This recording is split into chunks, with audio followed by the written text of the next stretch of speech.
Good morning. So I'm here as a practitioner. I want to tell you about impact investing theory. I want to give you the operating manual of how it is actually done. We are doing this for the past 4 years, over 4 years, and we succeeded during this time to learn what the world is doing and even create our own model, improved model of evaluating impact. So it's very different than regular investment because we have two teams. We have an impact team and we have a financial team. And they have the same value, both of these teams. First thing in impact investment is identifying the need. Once you know the need, in developing countries it's a bit more sophisticated. You have to find the niche markets, the niche social needs in the country and try to answer them.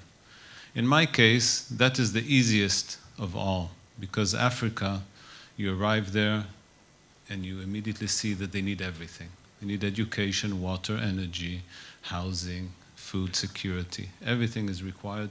So in our case of a fund that is investing in Africa, the need sector is easy. You just come in with a plane to Africa, you immediately see the slums. The slums with no running water, with sewage running in the streets, obviously no education, security, street illumination. There's nothing there and there's so much to do. So in our case, the choice of Africa as the target is the easiest part of the business. That's my fault, probably. Not Shimon Peres.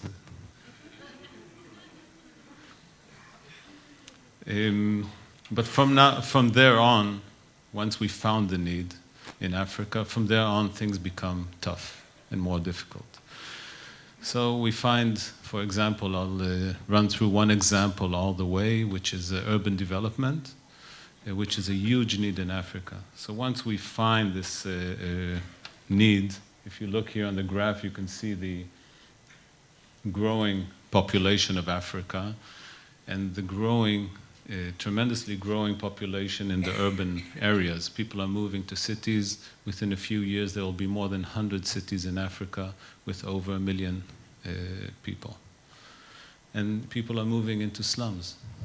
The slum population is growing and it needs an answer, it needs a solution.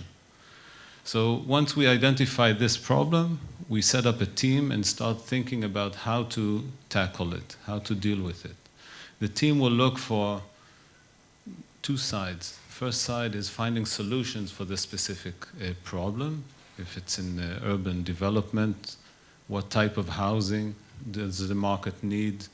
Affordable housing, what are the prices in the market? What type of houses, what colors, what type of society, if they live in blocks or live in small apartments, if the family is a big family or a small family. So learning all those aspects of the culture, the environment, before taking a decision on investment. Second aspect is finding the technical solutions worldwide, looking for feasible solutions. We can try build affordable houses with mud blocks and straw roofs, or find other solutions. And in the housing sector, we found that the biggest cost for housing, and this can be implemented in Israel as well, is the speed. If you succeed to build fast, you save majority of your costs. We succeeded in the last 2.5 years to build and sell 15,000 houses in Africa. 15,000 100 square meter apartments, high quality. I'll show you a picture later. So the need, identification of the need. For example, if we touch the agricultural sector, it's not just you can deal with the need for veterinarian services. Because when you approach a community, a rural community, agricultural, involved in agriculture, farmers, you'll see that if you touch only one aspect, many other problems are there. If you support them with animal feed, what do with the products? You have to help them with processing, packaging, marketing, financing, and all the aspects, the whole circle of life, in order to allow them to become, at the end of the day, more profitable.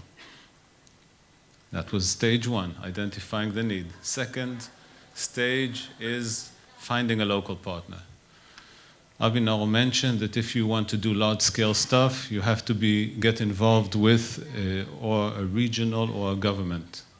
And that's the only way to really reach scale. And partnerships with governments in Africa are a complex issue, because we come with our standards, Western standards, and we will not bend to their requirements. So we set the ethical business ethics, the ethical standards, the rules of our fund in front of the government, and present to them, okay, if you want us to invest, this is the way we'll do it. Otherwise, we will not invest. And for example, in the urban development, what we demand, we will invest in the housing. That's about me.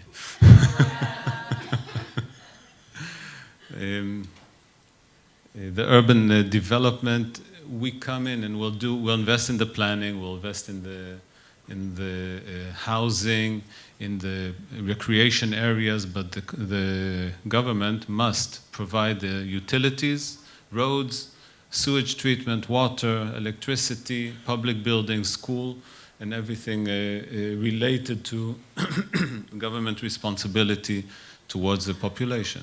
So our terms and conditions are set up front. And then obviously we have to adjust to the local culture. We have to understand the culture in order to implement the program. It's not only enough to bring our solution to the community, we have to adjust.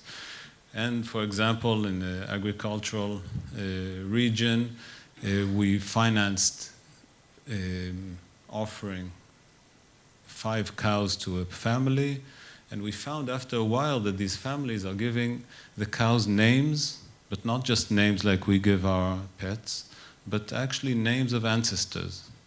The grandmother, the daughter that passed away when she was young. And they really relate to these 5 cows in the family as if they're part of the family. And these are things that we are not used to, and you have to adjust. So we found a local partner, we identified the need, we found a local partner, and now we reach the due diligence phase. So due diligence, financial, I don't have to tell you about, it's easy. You calculate the IRR, you put it all in an Excel, and you know the result. The biggest problem is how to evaluate the impact.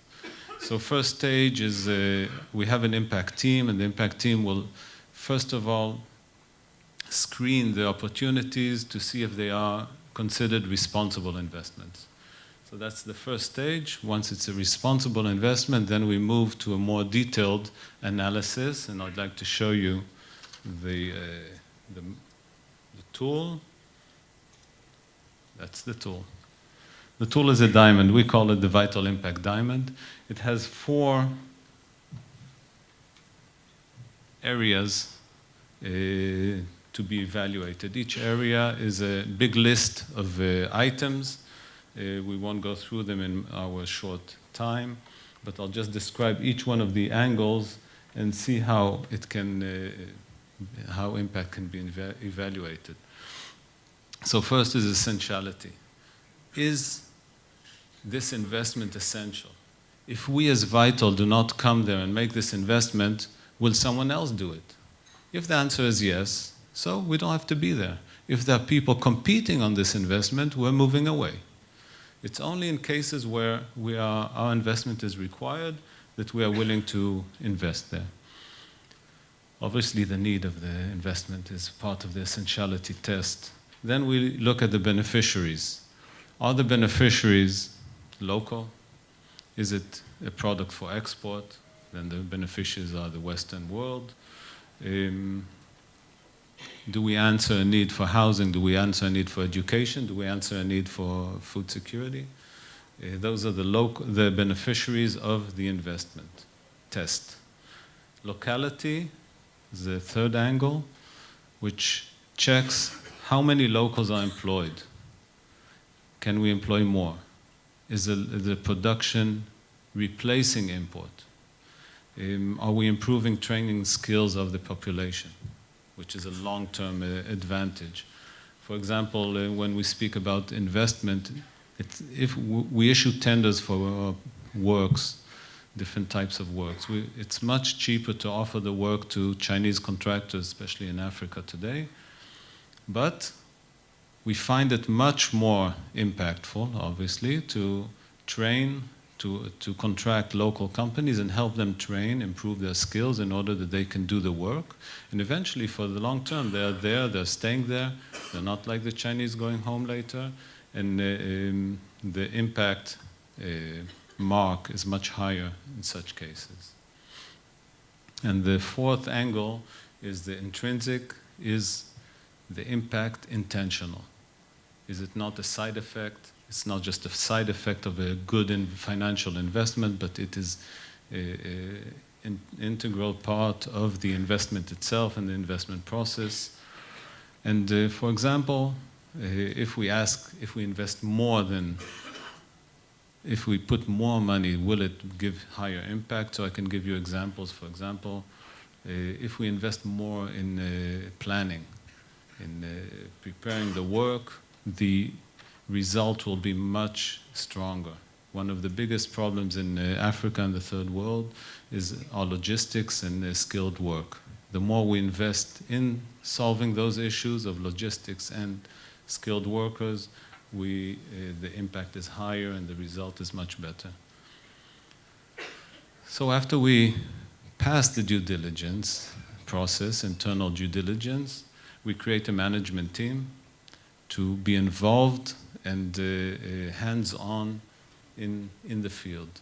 We can't control these businesses in remote control. We have to be there, we have to be on the ground, we have to take an active part.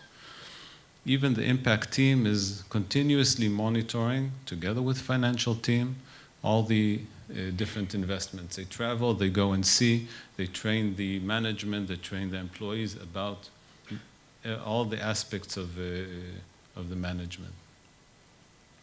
Then,